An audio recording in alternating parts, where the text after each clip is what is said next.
So let's begin with an invocation, and I request everyone to just settle down. So if you're moving, just stay there for a while. Be receptive. Inhale and exhale. Gently touch your heart. Gently touch your crown. Or just gently smile at your heart. Smile at your crown. And let's begin with an invocation. To the Universal Supreme God, Divine Father, Divine Mother, to my beloved spiritual teacher, Grand Master Chokok Sui, to Lord Bodhisattva Meling, to Lord Melchizedek, to all the great ones, holy gurus, holy masters, saints, archangels, holy angels, spiritual helpers, to the hierarchy of angels, to the spiritual sun, our solar angel, our guardian angels, the angel assigned to the Triangles Blessing team, to this Archangel meditation session, the beings who are specifically there for today's session, the beings of connectivity, technology, and all other beings who have helped us, inspired us with all the resources, internal, external, so that we can be here. We're very grateful for your presence. All the beings of light in our rooms, we're very grateful for your presence, for your blessings, for your contribution at all levels, in all forms. With deep gratitude, deep respect, and lots of love. We thank you all, we thank ourselves in full faith. Thank you, thank you, thank you. Okay, so thank you so much for being here. There was a little confusion, but yeah. So for today, I am just seeing all those who are here because the cameras are less on. Please open your cameras because I'm not feeling like it feels as if I am the one and there are only few people there and then all those screens. The words are not coming out from my mouth. So good to see you. Okay, so when I see your faces, something which is coming to me, the word is coming to me, happiness. So let's talk about happiness today. What do you say? Let's see. When I said happiness and when I said talk about happiness, then the other word, like, tiny being, feel as if just saying, hey, how about me? So two words, joy and happiness. Let's see what's our understanding of happiness. What do you think? What is it being happy? Or what makes us happy? Or when do we feel happy? Just chat. It's good. When you share, then the energy just flows. So what does happiness mean to you? Nobody's happy here. Peace and good health, comfortable with oneself, peace. Calmness, peace. Okay, so peace is the theme. So let's say if we say peace, how will we get peace? How will we experience peace? So if I say, in order for me to be happy, there has to be peace within. But then how will I be peaceful? What are the conditions, Feeling good, contentment. So all that example that you're giving, that happiness is when you feel contentment, no expectations. No expectations is more practical, but otherwise like calm, peace, contentment, and what was that? Feeling good. What to do so that there is peace, there is calm. There's a word, a stay balanced. Can we stay balanced? I hardly think so. Okay, let's see. I'll make it very, very easy breakdown. Happiness is like we become happy when we get some tangible things or results in our life. Tangible means that can be perceived with our senses. So maybe if I get a gift which I like, I'll be happy. I can see it, I can hold it. Oh, there is voice. I don't know, maybe. Uh,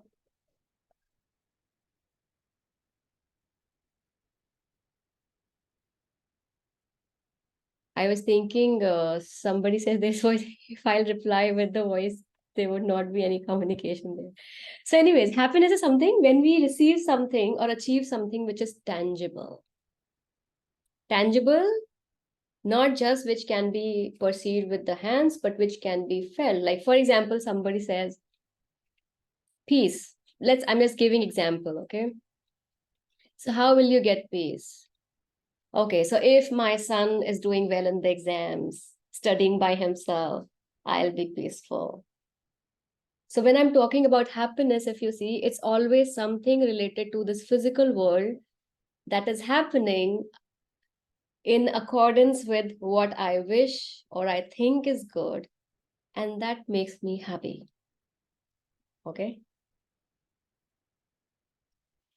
So if something not good happening in my life, I'm not happy. If somebody is sick in my life, I'm not happy. If my body is sick, I'm not happy. If I did not get yummy food, I'm not happy. If the salt is more, I'm not happy. If somebody did not appreciate the post on the Facebook, I'm not happy. Somebody did not reply my call, I'm not happy. I did something, somebody did not say thank you. Yeah, somebody did not wish me happy birthday, I'm not happy. So it's always related to some or the other thing, in terms of which can be seen, in terms of some words, appreciations, but something or the other materialistic. But when we talk about joy, joy is not dependent on anything. So if I am joyful, it really doesn't matter. Somebody's yelling at me. I don't know where those words are going. I'm still joyful. So joy is a state of the soul. Happiness is a state of the senses.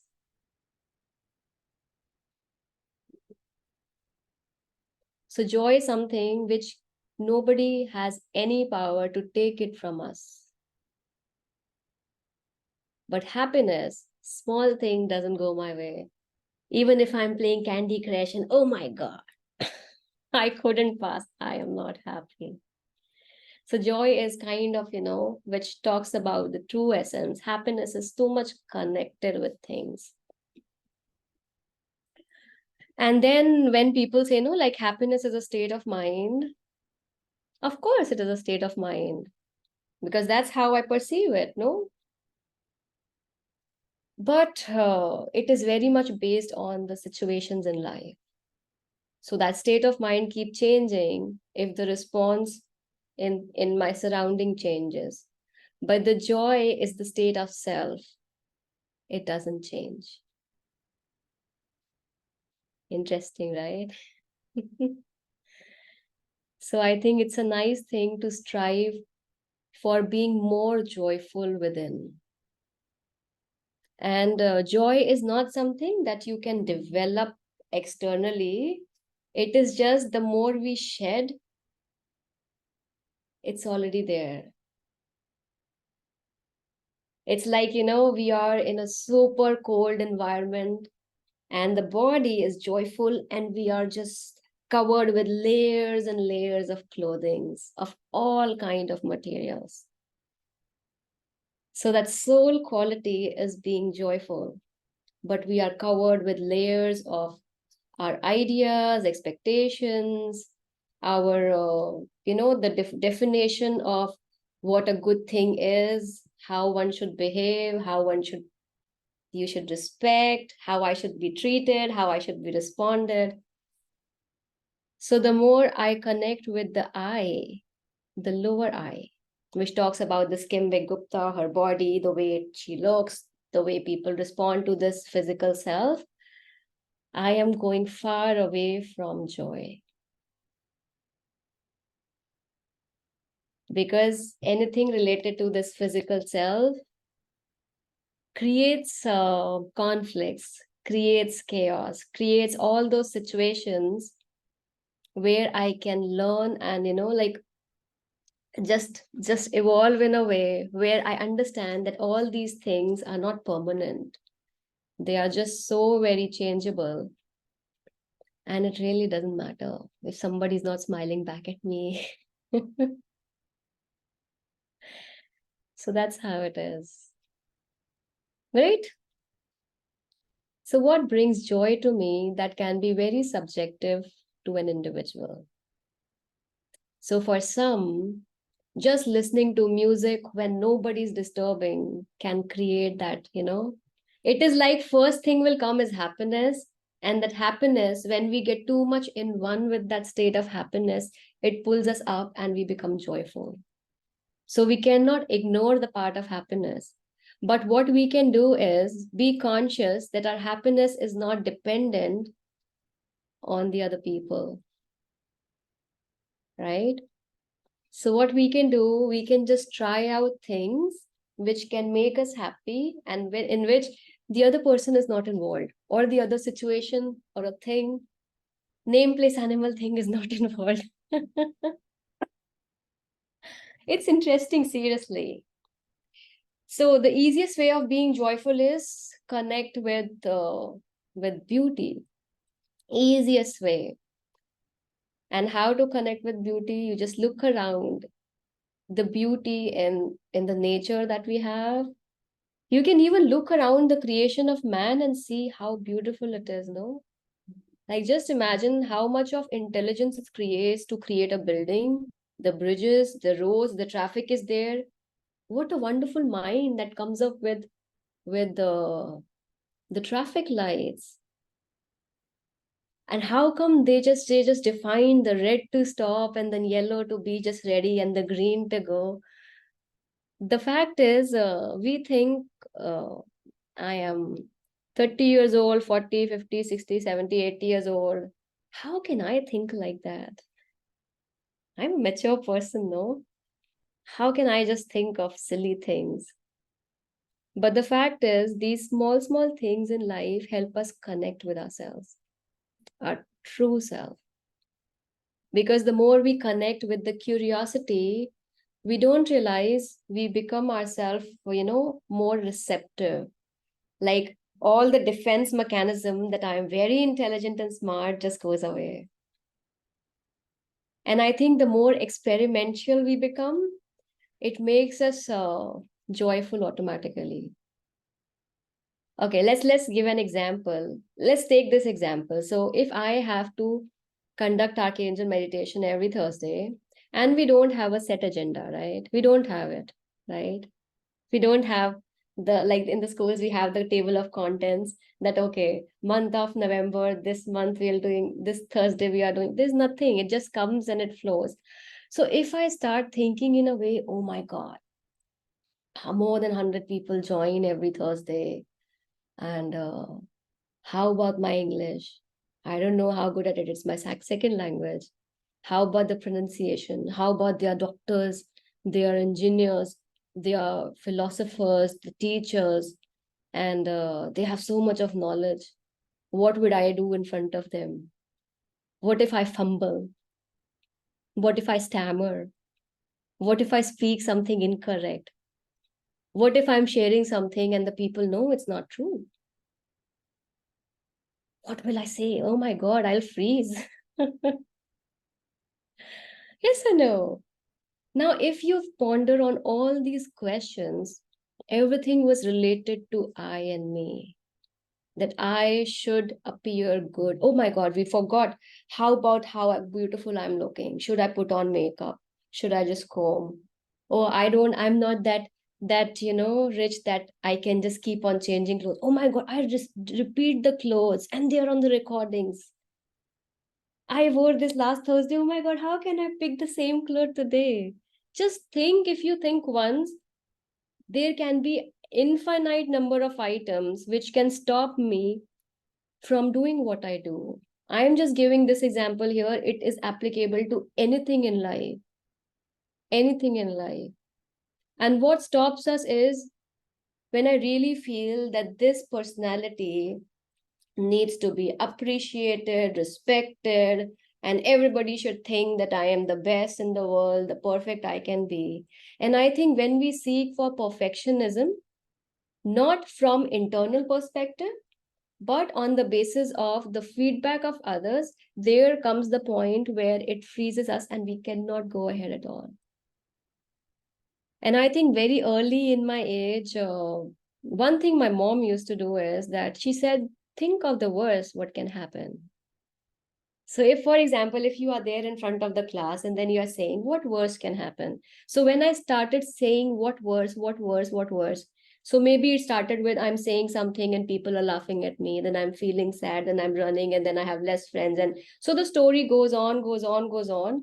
And the ultimate thing comes is I am not alive anymore. What worse can happen? No, I am dead. And when I saw that I am dead, how does any of it matter, anyways? I am not existential. It doesn't matter, no? So I think the whole process made me think, okay, anyways, what worse can happen? I will still be living. So let's better to just do it, no? And when I grew a little older, then I recognized, and I did not recognize from other perspective, I recognized from my perspective.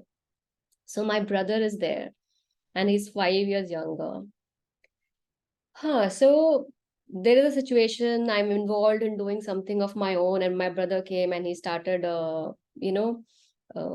doing stuff, touching things, and I was very particular. Don't touch this. It is my thing. You need to ask permission. Blah blah blah. All kind of rules because I was the older one, so I had all the control. You are younger. You need to call me Didi, and all those rules that applies to a sibling. So I notice when I am in a bad mood, if he even touches me like this, I would act like a crazy cat, ready to just react badly. And if I am in a very happy space, even if he is pushing me and we got the punishment or stuff, we are still laughing. And then I realized that, oh my God, it has got nothing to do with him. It has got always and everything to do with me. And if it is happening with me, then the same happens with everyone, no? Because we are all same. So if I'm doing my best and you are the audience, and if you are in a happy space, even if I make mistakes, you will just ignore it. But if you are in a sad state, somebody has a fight with the husband or the wife, or the children create something drama, or something happened in the office, all that, whatever is going on, even if I do something which is not nice, it will really make a big impact on you. Oh my God, I don't want to attend this. I don't want to see what she did. So the question is, what is true?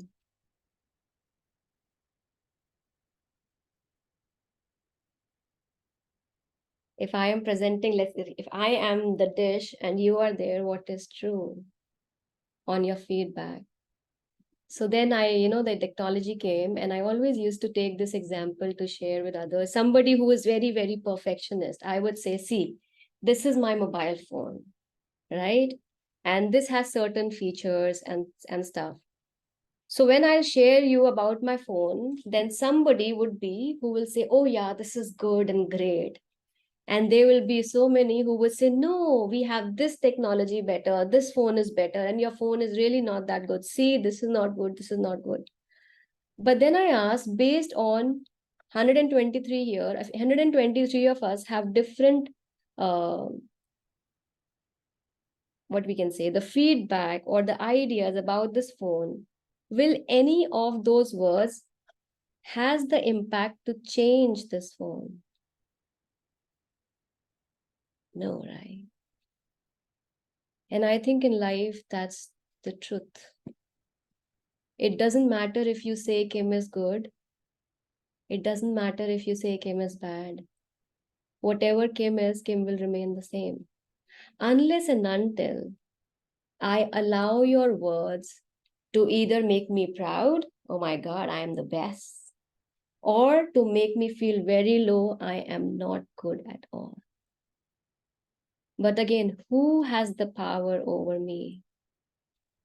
I, me, myself. And then when I come to the energy field, I understood that in the inner world, likes attract likes. It's not the opposite that attracts, it's the like that attract like. That means if I respect myself, I will notice that in my life, people respect me. If I trust myself, even if I'm making mistakes, I'll see that in my surrounding, people trust me. If I feel that, it started happening very soon, that I noticed that if I have done something, and I was lucky to be exposed to a bigger group from a very young age. I used to perform on stage and all. So what I used to notice is if I have done something and there are people who are appreciating me, I I used to like I knew what I did. So if I did not do based on my expectations, even if so many of others are saying you have done a good job, it will not make me very happy because I know no, I could have done better. And if I have done really good, like my best, and many people are saying no, we did not like it never made me pull down because I always thought, see, at that particular time, that was my best that I did. There was nothing else that I could do better.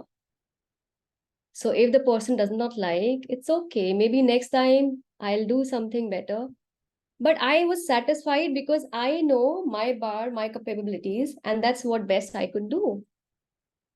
So the more connection we have with our own self, being very truthful of these are my strengths, these are my weaknesses.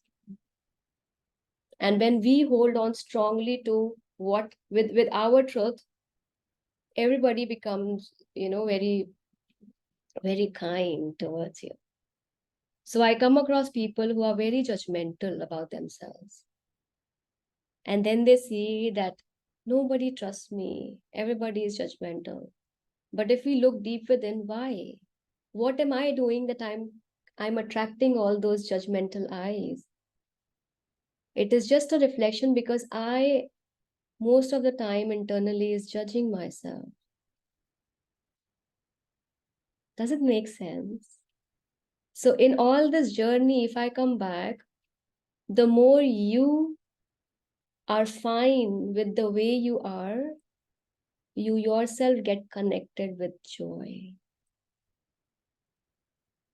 Full circle, coming back to happiness. The more you appreciate the way you are and accept, okay, if my height is this, it is this. I'm not going to get taller. But till the time I wear high heels and I want to prove that I'm taller and I look down, or I feel somebody can look down on me because I'm less, anything can just take my joy away. I remember as a young child, my mother used to say, so we had a very humble experiences. There were many years where the finances were not good at all. And my mom, she always used to have, very good friends, like all cadre, even very, very, the rich and the upper class people. And then she was just fine the way she is. She never changed herself. So I used to, whenever I used to ask her, how don't you feel less if you go to somebody's house? It's so big and lavish, and our house is something where we don't even want to invite everyone. So she would just say that, Kim, in life, if people are becoming friends with you because of the clothes that you wear, the kind of shoes that you wear, the kind of vehicle, it's better to have no friends. And I think those words just cherish with me. And I tell you that I have so many friends. So many friends, not whom I go and gel with because I'm with you guys like this, but I have so many strong, good relationships that if I am in need, I know I can reach out and they'll be there. But how? Because I also do the same. I do not see how much money a person has. I do not see how good looking a person has. And then if somebody needs me, I am there. And I don't expect that person to reciprocate in the same way.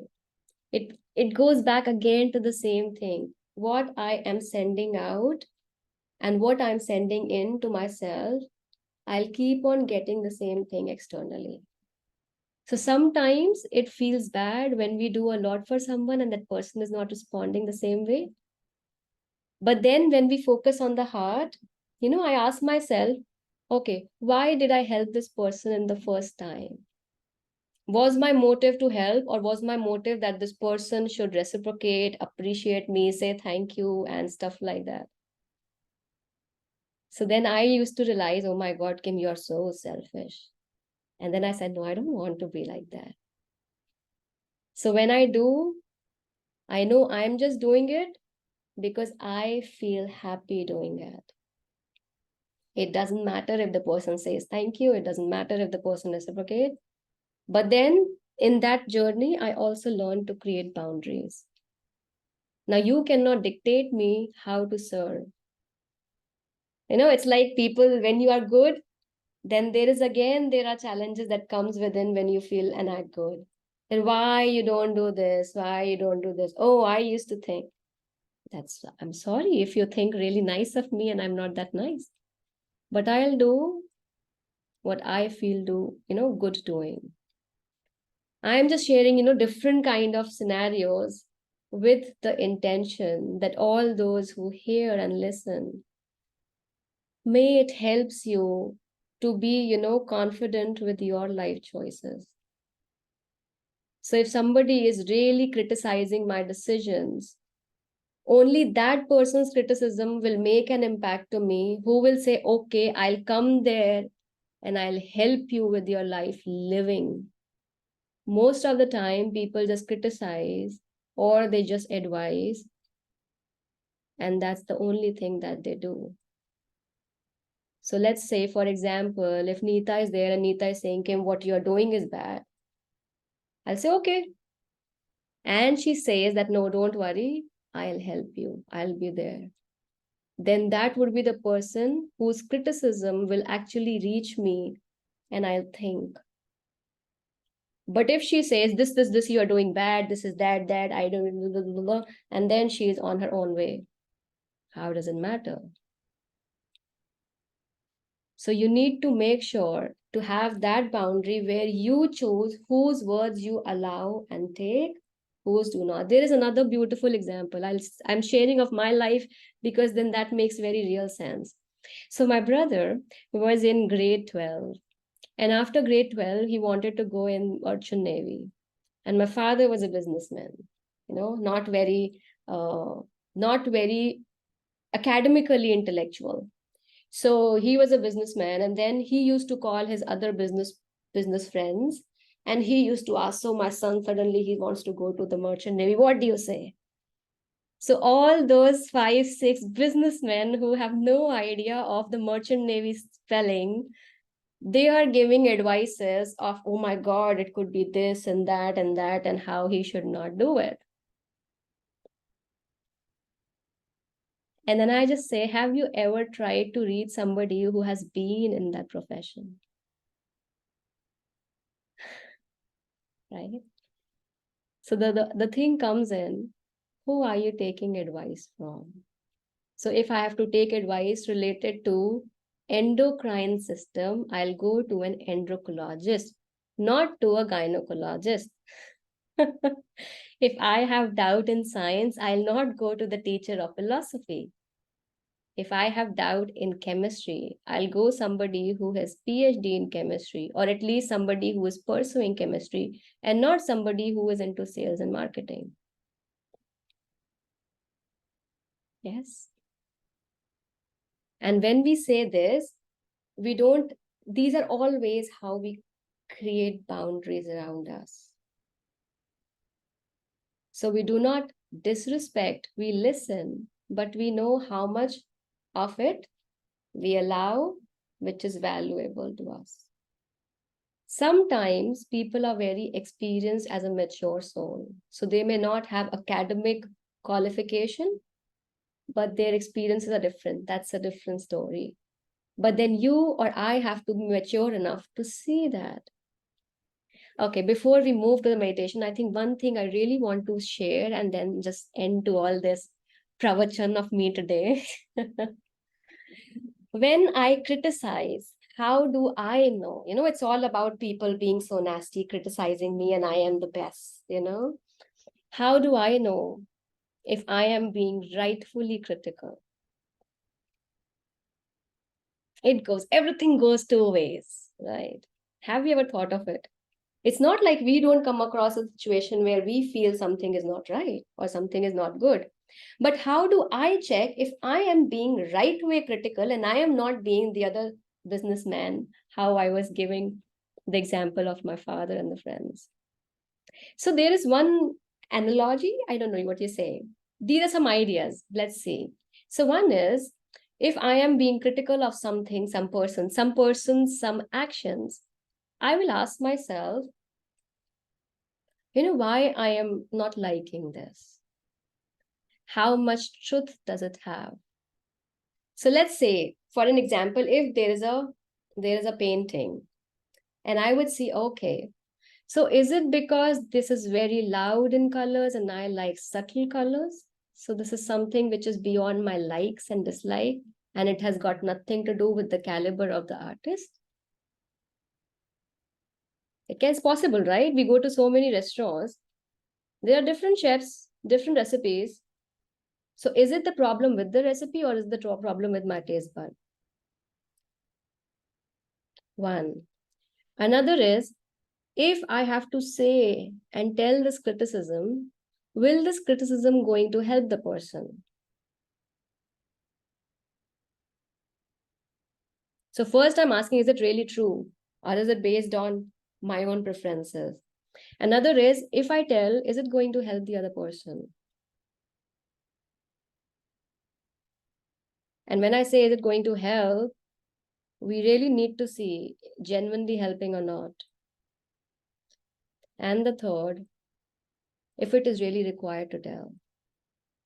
So for example, if this can be helpful, but if I don't say, will it make much difference? And then when I criticize along with the taste bud, there is something which very strongly comes. Am I criticizing this person because this is something that internally I want to do and I'm not able to? Literally, I'm saying. So let's say, for example, I am not very good with cooking.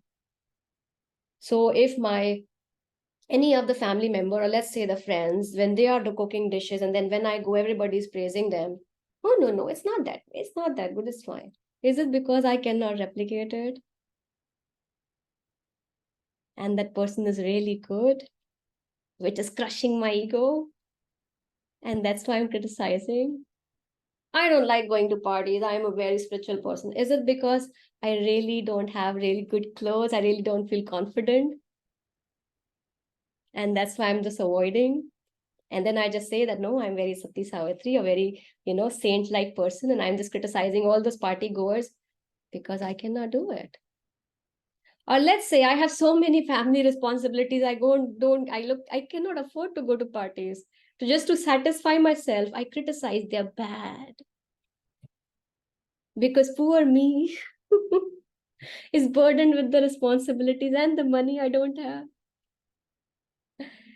Somebody who is a very good, the person who talks a lot, I don't like, it's always ka, ka, ka, ka, ka, ka. Is it because I don't really know what to talk? I am an introvert. And I think this is a foremost thing to check when you feel critical about somebody. Is it something really needs your criticism, or is it something that you cannot do and that's why you are criticized?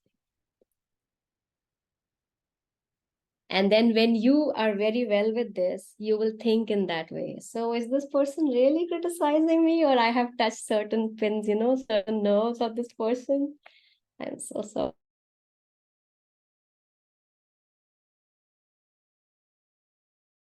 Share this video. I'll post it on YouTube. We post it also on the Triangles Live group, that you can just go through it and just connect and see and reflect in your life. It's interesting. So if you notice the variety of subject matter that I shared with you, If you retain it some or the other point, don't you think life becomes easy? Because you don't get too much involved with what the other person is saying. And you really say, okay, so what's going on with this person speaking to me all those nasty words? Is he drunk? Has he been in a fight? Is he in a bad mood? And for all those who can easily hurt and abuse in a very strong way, uh, any person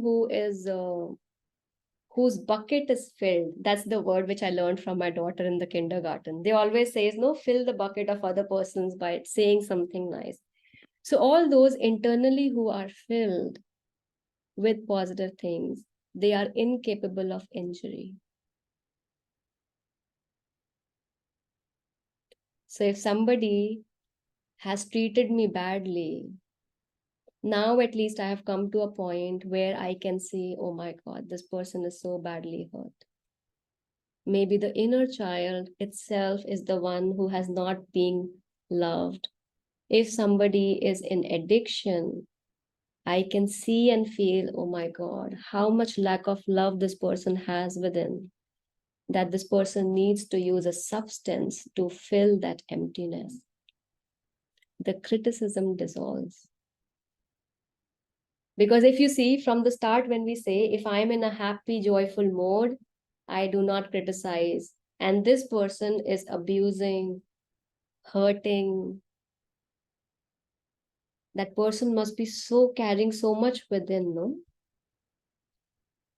So does that mean if somebody is abusing, I'll say, okay, please abuse me? No. I'll do in the physical ground what is required to protect myself. But internally, based on my capacity, I'll see. Maybe I can pray for that person, share the blessing. What depends, no? There are so many things, how that person is in that situation at the first manner, no? Who gave that permission that the person crossed the boundary, and being there, the person can hurt me? So there's so many questions that comes, and every situation is different. But yeah, that's all that I've shared is something which can really make you feel more happy and alive. Connect with yourself, have authenticity with what you are, all the good and bad. And just imagine, not imagine, just understand it. Our physical body has limitation. And we are stuck in this physical structure. There is a certain strength, that much heavy object I can lift, beyond that, I cannot. So what is the shame of saying, I'm sorry, I'm not good at it, I cannot do it? My eyes cannot see beyond certain frequencies. My hair cannot hear certain frequencies. So what make me think that I can be the perfect person in the entire world who will have all the understanding, who will never make mistakes? I came across one of, I think, I don't know whose interview I was watching. And that girl was, I think, one of the richest entrepreneur, something. And she mentioned that what helped her the most was whenever she used to come back home, and if ever she has attained less marks or she has failed, the father used to always ask, did you try? Did you give your best? And she said yes. And let's celebrate then. So they never celebrated the success only. They celebrated every failure where the child actually tried the best or did not give up. Do we do that? Sarah Blackley, I am not sure. It was long ago when I saw. Do we do that?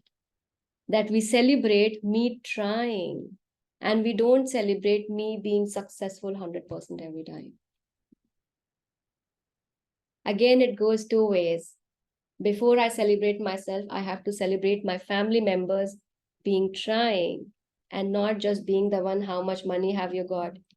How much marks have you got? It's all interconnected. The way we project externally, the way we project internally. It's all connected. So with all that, what I've shared, just close your eyes and we'll quickly do the meditation today. I hope it was useful. Thank you for listening. Put your hands in blessing position in front of your chest, facing outwards. Let's chant Om thrice. Om.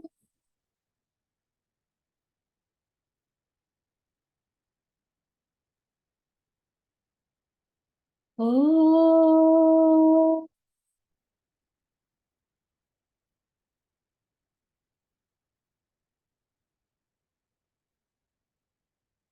Om.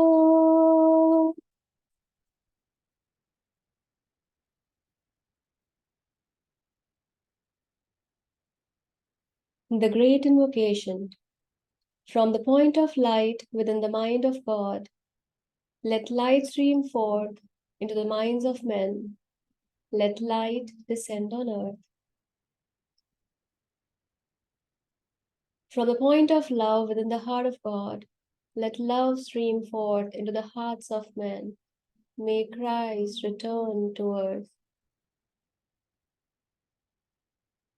From the center where the will of God is known, let purpose guide the little wills of men, the purpose which the masters know and serve.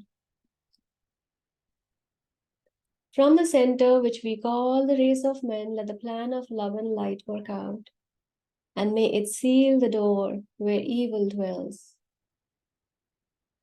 Let light and love and power restore the plan on earth. So be it, so be it, so be it. Om.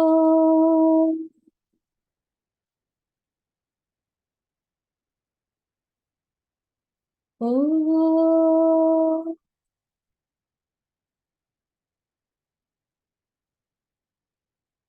Om.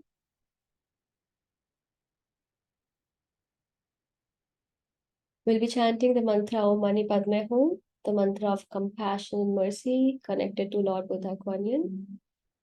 And we'll share the blessings to everyone.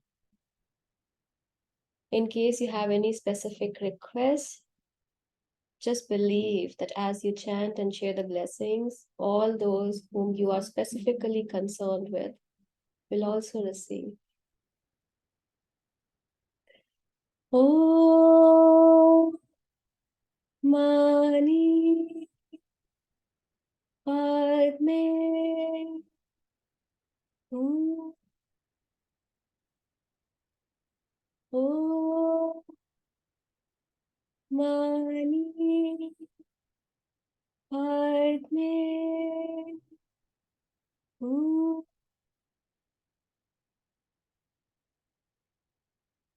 Om Mani Padme Hum.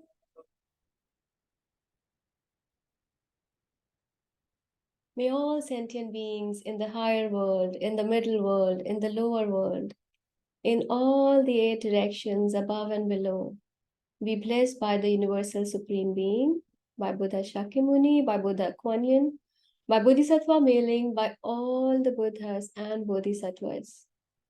May all sentient beings be blessed with compassionate, purifying light and soothing, healing energy.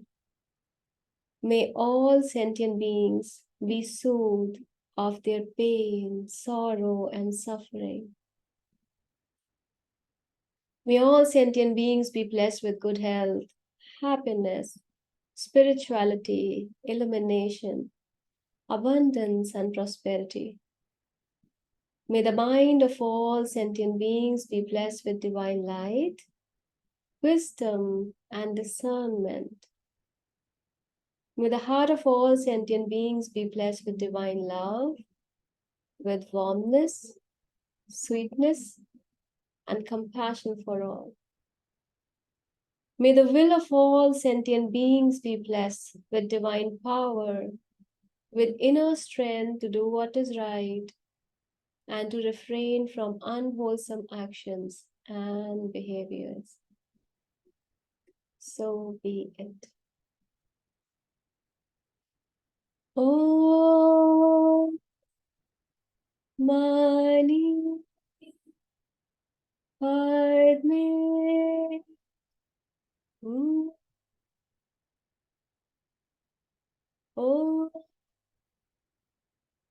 Mani Padme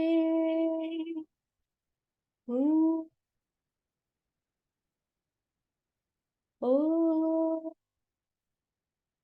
Mani Padme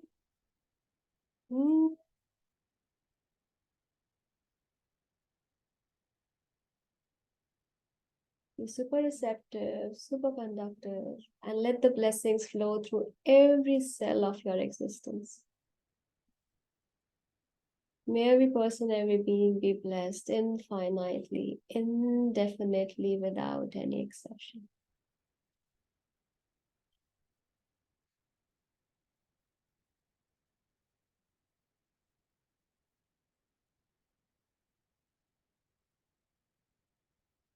The great Supreme God, Divine Father, Divine Mother, to my beloved spiritual teacher, Grandmaster Chokuksui, to Lord Bodhisattva Meling, to Lord Melchizedek, to all the great, great ones, holy gurus, holy masters, saints, archangels, holy angels, spiritual helpers, to the hierarchy of angels, to the spiritual sun, to our solar angel, our guardian angels, the angel assigned to the Triangles Blessing team, the beings taking care of our families, our home, our lineage, the beings of technology, connectivity, all the nature beings, the beings of light who are present right now in our rooms. We are very grateful for all of your presence, for your blessings, for your guidance, help, healing, protection, for your contribution at all levels. With deep gratitude, with deep, deep respect, and lots of love, we thank you all, we thank ourselves, we thank everyone in full faith. Thank you, thank you, thank you. Thank you so much, everyone, for joining. Thank you. So the session is officially over. Who would like to leave, you can leave. And yes, the person who mentioned the name, what was that? Sarah Blakely. Yes, that's the one I was talking about. And all those who have few minutes to just stay, how about just close your eyes. You know, all those who can stay, just close your eyes. Maybe take your left hand and put it on your heart, and the right hand facing upwards, put on your lap. And just connect with all that has been shared today in the session. So all that information, the words that flowed through during the session before the meditation,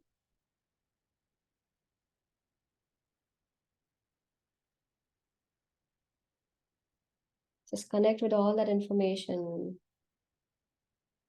all those words.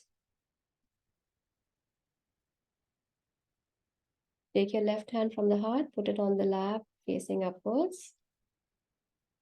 And just be receptive and breathe.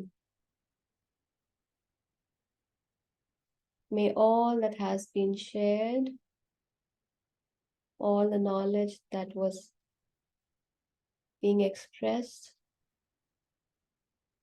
may the true essence of it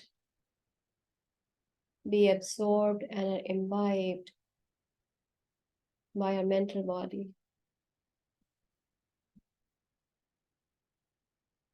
Thank you so much, Lord God, for helping all of us purely absorb the essence of what is shared.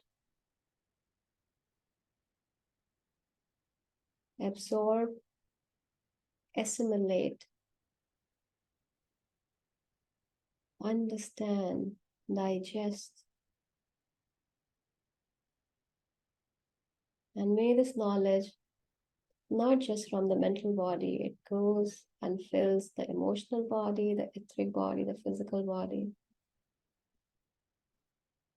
And help us all to make use of it in our actions, in our words, in the way how we perceive and feel, in the way how we think, and help us act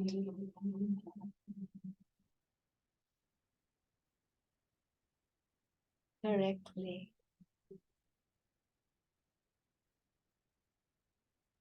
Very grateful for all the sharings that note. Very grateful. With deep gratitude, with deep, deep respect, and lots of love.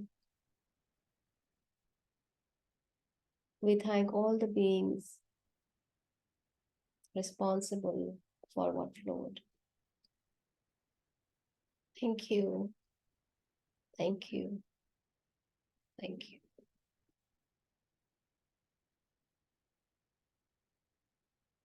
Just take deep breaths and let that knowledge flow within. Thank you, thank you, thank you. When you feel fine, you can open your eyes.